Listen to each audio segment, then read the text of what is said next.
Make sure that if you're going to be the catalyst to someone's flame, that it's in a loving way, and it's to ignite their heart and their spirit and keep them in alignment with truth and love, not the catalyst to the flame that starts the fire and destroys everything and leaves nothing in its wake but a path of terror. What kind of catalyst do you choose to be? Do you choose to fan the flame? Or do you choose to soothe the heart and the soul? Our tongue is the catalyst. We talk, we say things. Our body is the catalyst. It has movements. We take steps in life that cause actions. The things we think that we then project out. Your body is a catalyst. Are you using it for good? Or are you wasting it?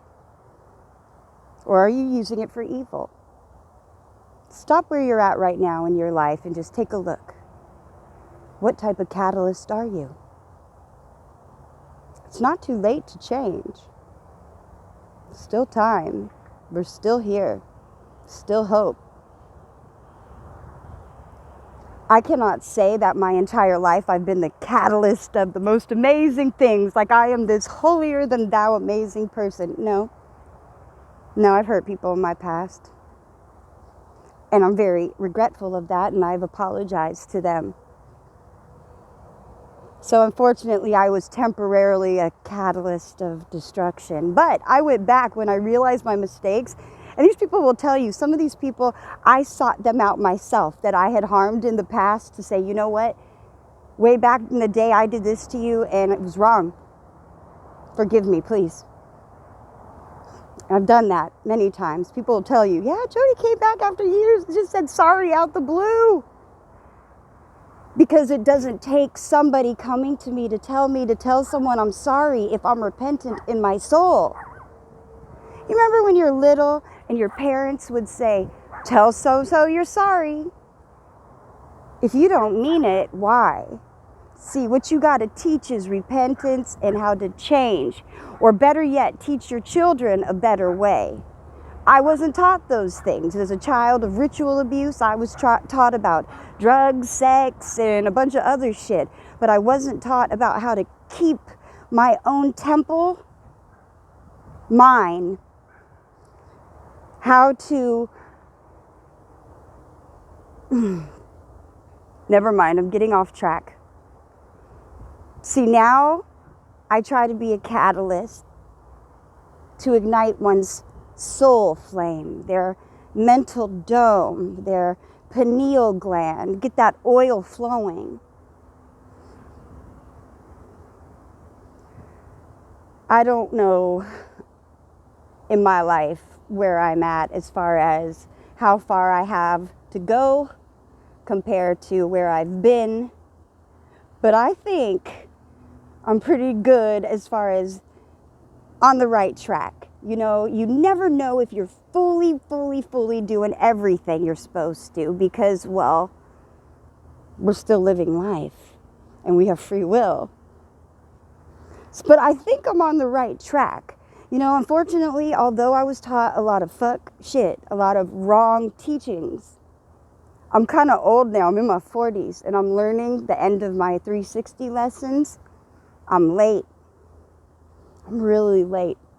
I should have learned this stuff as a child. These are things that should have been taught to me by my parents from a very young age, but they weren't. What I was taught as a child was how to survive, how to not get shot, how to feed myself, how to open that can, how to fight off abusers. I wasn't taught a lot of the things that some people consider normal and average. I wasn't taught a lot of that. I'm 45. I'm late. I am late. But you know what? I'm here. And I'm on the right track. I'm on the right track. So, Yeah, I'm late. Fuck, it's embarrassing. Son of a gun. Hey, everyone, I'm late. I'm coming over to the side of sanity. I don't know. I don't know what to call it. You know, because insanity, a Dybbuk. A Dybbuk is a demon of insanity. A Dybbuk used to be called a wandering uterus. Yeah, I did a video on that already, so I won't go back into the Dybbuk. That box isn't for me. See, because I'm not crazy. But it was a good little video I did on that.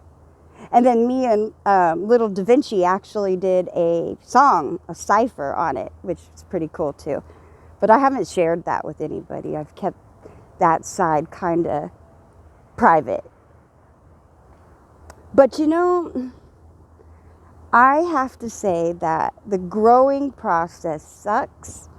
People say you will like it, and as you grow, you're happier. I'm still going through the it sucks part, but that's because I'm dealing with self-accountability, and sometimes self-accountability sucks. It does. It's like, damn it. But I can't run from it, or it'll never go away. So it just sucks in the moment while I'm being scolded on a few areas from myself, because you see, I don't need someone on the outside to judge me for my actions, because I've lived them. I have to live with those memories. Do I want to live with that forever if I was doing wrong? Or do I want to go back to that person and say, hey, you know what? I'm really late, but I recognize I did this. I didn't understand that at the time, because in my mind, I was still thinking like this. I know I'm really late. I'm 45. Please forgive me. Please forgive me. I'm so sorry. They may look at you like, I don't even remember you. That was like when we were like 5 years old or 20 years old. I don't know how old, whatever. It doesn't matter. It's still a good thing to do. Am I saying to every person you've hurt in your life to go and do that? In some instances, you might not want to do that because it might not be safe. Don't put yourself in danger. See, but for me, I am honestly embarrassed because, you know, I'm a little older now and I should have learned some of this basic stuff. But here I am, repentant, a new being. I judge myself daily. God tells us not to judge people and not to judge others, of course, but you need to hold yourself accountable. Because what's going to happen when you transition over from this life to the next, whatever's coming your way? I don't really want to return to earth. I really don't. So I'd like to learn my earth lessons while I'm here, get them right. Because, you know, God says we can't be with him until we're perfect, until he takes us home. And when I say perfect, I don't mean the type you think. Because perfect in the Bible, I believe, if I'm not correct here, correct me. But if you look up the etymology and all this stuff, actually what they're talking about is compassion. Nobody's perfect. You can't be perfect. And what is perfect? It's subjective, isn't it? But I do believe it's compassion. I'm learning to have compassion for myself. See, being someone who was abused, I'm used to abuse. I don't understand normal. Normal is scary to me. If I would get with somebody who was completely nice, I would not be at ease with that, because that is not something I've been exposed to on a regular basis in my younger years, because nice meant business, or they want something, or there's an ulterior motive. It didn't mean they really liked you. Here's the thing though, back in the day, I was really fucking naive. I really thought everybody liked me. Fucking shit. It's so embarrassing, because I did. I could be real naive with certain things. Look, this is how dumb and slow I am. Okay, no. Caught myself there. Almost cursed. No. I am not dumb, and I am not slow. I'm exactly where I'm supposed to be at this time, right now. But I was a bit slow, a little bit. We can't lie about this, because I'm dyslexic. My mom dropped me on my head on cement as a very small child. One of my parents tried to beat my head up against a wall and kill me as a child, and the other parent got a shotgun and was going to kill him. There were no bullets in the gun. I think my mom and dad, no, I can't say that. I don't know. I want to say I think they made the best decisions they could at that time, but I don't know, because certain things you should just know, like intrinsically, that causing physical harm is never like okay. But I think I don't know, I can't justify their actions, but I can't judge them. I don't know. I'm just going to try to have compassion. I don't know why they did what they did to me. I know they were in shitty families and shitty situations themselves, so they probably made the best decisions they could at that time. But anyway, because of the abuse I suffered, of course it's rattled my brain. So of course I'm a little slower in my thinking and processing. Sometimes I'll find that I'll still get very frustrated. If I start to swear or get passive aggressive, what has happened is I've hit one of my spots where I don't know how to communicate it. I have a block where it's either a bit of an autistic type thing. I just don't get it. There's something there I just still don't fully get. Embarrassing to admit. Gosh, this is embarrassing. Will I delete this or will I post it? Because it's pretty raw. Parts of me sound almost double-minded, but it's not double-mindedness. It's learning balance. So, yes, I may learn a little slower. I'm dyslexic, sorry. But you know what? Einstein, he was slow too. He was dyslexic. I mean, he also went to teach a lecture and forgot to put his pants on. But when your mind is so absorbed on something and you're not paying attention to the other, I don't know. I guess. I don't know. But I am not that smart. I'm not no Einstein. I'm smart though, but I'm not an Einstein. But don't think because you may have some type of ailment that you don't have use. Even if you are not fully in your right mind right now, even if you're coming in and out of programming and you're teetering on the edge, or if you're someone who's all out, just, I'm gone, I'm like loony. That's okay. Take accountability of yourself right now. First, love yourself and recognize yourself. Find out where you are. Who are you? Where do you come from? Take accountability of yourself right now and just say, okay, am I happy? Are the people around me happy? Is my life secure? Is it not secure for me in my spirit? Okay, let me feel how I'm feeling. Then I'm going to take them feelings and say, okay, well, how do we process this? Because sometimes it's hard to process feelings. And when you don't know how to express yourself, we resort to swearing, we resort to passive-aggressive behavior because we're scared and we're embarrassed. And rather than admit that that's where we're at, we try to cover it with something else or deflect.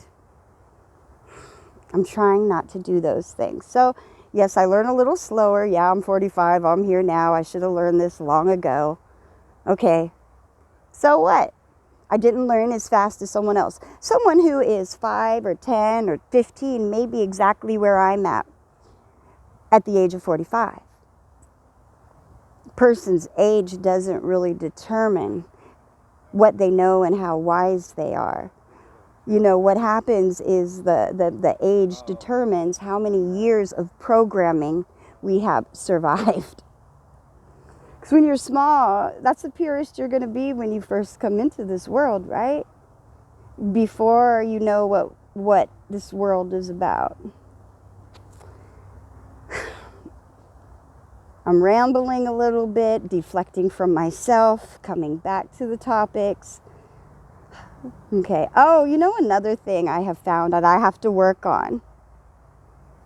I hyper-focus on things. This is something I think that's common with SRA people and autistic people. So, fucking shit, man. We tend to hyper-focus. If I find something I'm interested in, I will perfect it. I will master it I will learn it in and out. And then not obsess over it, but I'm so enamored with learning the new knowledge that I can't talk at that time about anything with anybody other than what I'm learning. See, people who have like Asperger's and stuff like that will sometimes do that too, where they don't know that outside people don't care to hear all that, especially on a specific subject all the time. I'm learning. See, because I got like modified stuff of all of this. I'll hyper focus and I'll fixate on a topic for months on end, and I can't figure out why. It's also, I found out, for me, a distraction. It's a technique I had learned as a coping mechanism through abuse. When I was being abused, what I would do was run to my books to escape. Some people escape by leaving their body, which I could do that too. Some people learn to escape through outside activities, creativity, arts, crafts. Mine was study. My teachers were teachers from like biomedics labs and stuff. Like my teachers were from like Lawrence Livermore Lab and a lot of other places. And this is when I was young, because I was in a special pilot program for children who were a bit disturbed but gifted. And we were trained specifically in biomedics and in science and hermetics, funded by our military and our education system, HOSA, Health Occupation Students of America. Got off track a bit there, but what I would do is I'd run to my studies when there was trauma. See, that's how I'm trained to see what's going on in today's world, because there's a lot of trauma. And I know when I was having trauma back in the day, when I was being abused, molested, hit, beat, locked out, whatever cleaning, whatever punishment was doled out to me at that time. Damn, hold on. People are getting ready to go by and they have kids. I don't want to, talk about that in front of kids. So we'll just wait for them to go by. That's another thing I'll do, though, is I self-isolate too much. Hello. If I am very depressed, I am a crab, and I do exactly that. I go into my shell and I go silent. I try not to bring it to others, but I self-isolate and I torment myself because I'm afraid to reach out to people because I don't want to bring them down. I don't want to be a crab in a barrel, so I just isolate myself, and then I get stuck in the depression. But then, because I didn't have the coping tools of how to get out of the depression, because I didn't even realize what was going on, and there was nobody around me to give me guidance, you see how this could spiral? But I'm telling you, I know some of you on here don't believe in Jesus, and you don't believe in the name of Jesus or the Bible, and that's okay. But you know what? I will tell you, that's what pulled me out of my programming. All of it. It's the truth. I should share my deliverance with you guys. It was very scary. Levitating off the floor, vomit everywhere. Man, just exorcist type shit almost. Except I think some of it was recorded by the church. It was, we don't want to talk about that. That was years back. I have really grown. No, I'm exaggerating a bit. But I told him, like, you know what, let me tell the truth there, because I'm exaggerating a bit. I wasn't levitating off the floor.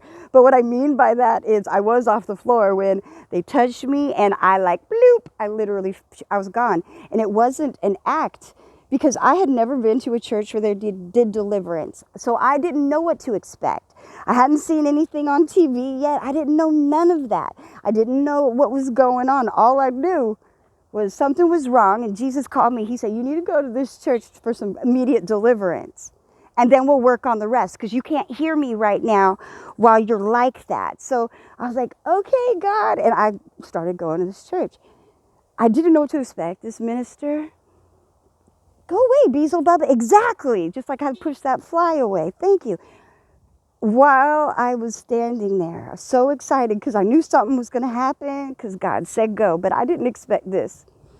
So I'm at the church. We're standing there. They're getting ready to do the deliverance. And then I notice the closer the minister gets to me, I'm getting agitated. But I couldn't understand because of my spirit. I'm like, yes, we got to do something. But my body was like, oh, something. And I noticed my face starting to contort. And then he touched my arm. And I went down.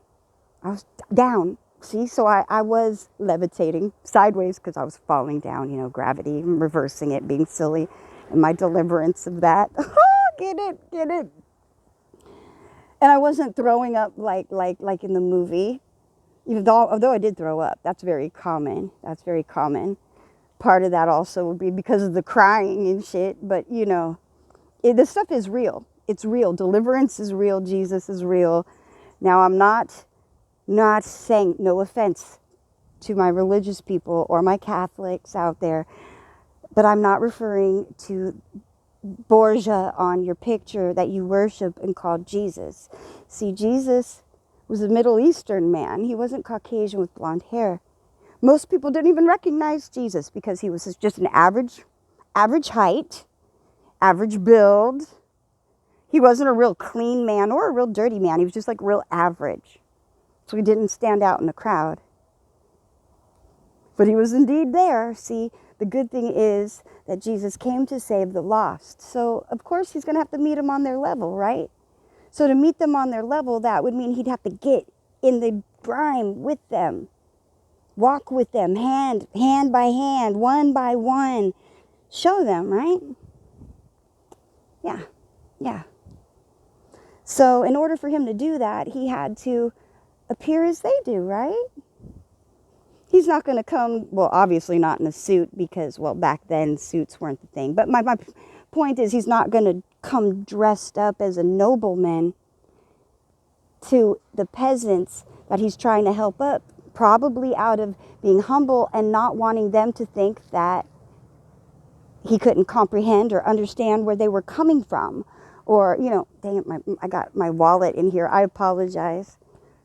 That's where we're not coming from, is the wallet. See, but I'm coming from getting ready to go to the grocery store. So I do have my wallet with me, and it's like right here, and I have and it was starting to fall. So if you're wondering why I keep doing this, I'm not doing hand motions. I am not doing what you may be thinking of cultic type weird shit. What I'm doing is saying, don't fall out here. Because I can't afford to lose my wallet. It has my license and everything. Anyway, accountability is hard. Because this is where I'm at. Okay, I'm a bit slow. Yep. You went through deliverance. Yeah. Now you're caught up. I think so. I'm doing the best I can. Yeah. See, so you got to feed your soul. What are you feeding it? What are you igniting your fire with? Are you dancing through the furnace? Are you dancing with Jesus through the inferno? Are you being remade and is God remolding your life, or are you destroying it? Your body is a temple, right? We house the Holy Spirit, right? This is where I lack big time and I got to pick up. If we do indeed believe this and know this to be true, then we're supposed to feed it nutritious things. Oops. See, I haven't been doing that. I drink a lot of soda, although I've cut back, and I eat a lot of junk food. I'm not a very good cook. I'm not a very good cook. And I know that's a basic thing. I should be like, God, what woman doesn't know how to cook? Well, you see, I was abused. My mom didn't cook. My mother was used to using men and having them take us out to eat every night. Fancy restaurants. Now ask me what fork I needed to use or what fancy outfit to put on, sure. But ask me to cook something. Plus I'm a klutz and a bit, so it was like, oh my gosh. I boiled water once and had an egg and burnt my finger. It was so bad. But I was small and I didn't really know what to do because nobody was showing me. See, people didn't want to make themselves vulnerable to teach you the truth of things so that you don't make the mistake, or they don't want to take the time out of their day to teach you correctly. I'm trying to break chains by not behaving in the ways, that those from my past have. But I find sometimes I'll slip into old patterns a bit and I have to catch myself. And that's okay. Catch yourself. Catch yourself before you fall and it's too late. Don't be that crab in the barrel that pulls everybody down. Don't be that one. Learn to love yourself. Be honest with yourself. You certainly don't have to be as raw with your stuff as and publicly broadcast it like an idiot, because you got to be pretty out there, right? To post this publicly, because most people will post things that look great, right? They'll post things that present them in a specific light, the way they'd like to be seen by the public, versus me showing you my raw reality. But for me, playing this and recording it is helpful. Another thing with me, unfortunately, and I don't like to talk about is I have seizures and I have gaps in my mind and I'm starting to forget certain things. So making videos is also helpful for me because I look back at it and I'm like, oh, that's right, because I forgot. Sometimes I forget. That's all right, though. It's all going to work out the way it's supposed to. Like I told you in another video, they did find 3 spots on my brain back in Florida when Hurricane Irma hit. I was supposed to follow up, and I never did. But they did say it wasn't cancer.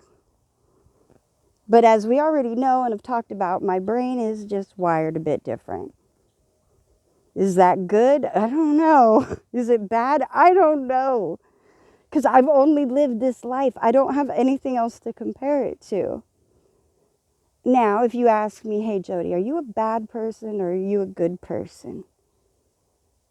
I would say, I don't know. I think I'm like a normal, neutral person. I'm not bad or good because I don't think inherently we're evil.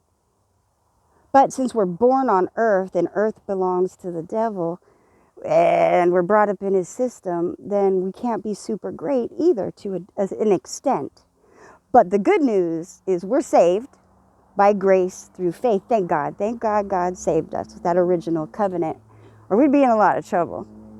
Because even though sometimes I may forget stuff and, have those moments, one thing doesn't change. There is the Alpha and there is the Omega, right? So after you go through your personal revelations or your deliverance and then your revelations, you'll start to really prepare yourself to meet that Alpha and Omega. See, sometimes you gotta face things head on. Sometimes it's scary to face the reality, especially the Alpha and the Omega, because, in the end times for us, everything will come back to your memory. Everything that was lost will be given back to you. Now, your judgment and your revelations is going to depend on what you've done and what you see. And you'll definitely see it because God reveals himself to everybody at some point. You could deny it if you like, but when accountability comes knocking, we can't say we weren't warned if you were. So for me, when I was called out at 40, I really started holding myself accountable for everything. I started judging myself too harshly for everything because I don't want to die on this earth. I do not believe that this is the end. I don't want to die here right now on this earth with unresolved situations. I don't want that. I don't want to leave negative marks upon this earth. We have enough of those. I can't be perfect, I'm not God. I could have compassion to the best of my ability, And when I find an imperfection in myself, I try to correct it. Although my passive aggressiveness will kick in sometimes, and instead of me dealing with it within me, I'll look at someone else who has the same quality and then rag on them. Bad idea. Self, don't do that. Because I wouldn't want someone to do that to me, because that would hurt my heart. So then I got to catch myself. See, that's that passive aggressive shit I'm talking about. And then I have to apologize. Dang it. Anyway, I guess 30 minutes is a long enough video. You're probably tired of hearing from me by this point. I don't know who even watches these videos to the end, to be honest. Because sometimes when I look at the stats, I'll see like a person will maybe look at something for a specific amount of time, but I don't really pay attention to if they watch it, like on each one, like the whole way or just part way. I don't know. In other words, what I'm trying to see is, how long do I make my videos? Do you guys like them short? Do you like them long? Or do you just like it how I do it, just natural, where it's some are short and some are long? It just kind of balances out.